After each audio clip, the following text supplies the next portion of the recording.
Again. This is a very dangerous storm.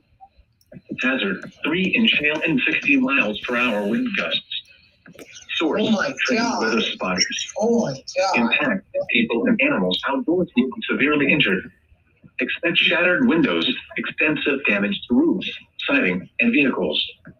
Locations impacted include Scotts Bluff, Mitchell, Terrytown, Minutair, Is this a Wildcat particularly Hills dangerous Speedway situation? Area, Lake Minutair Campground, Wildcat Hills Campground, Scotts Bluff Lee National Studio. Monument, Hubbard Hill, Scotts Bluff Airport, fine. Lake Minutair, Lake Alice, Melbetta, and Mudroof.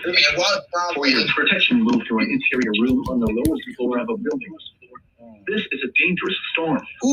Prepare immediately for large destructive hail capable of producing significant damage. People outside should move to a shelter inside a strong building and away from windows. Was that a particularly dangerous storm? Was that PDS? Yep. Oh no. I'm posting that to you.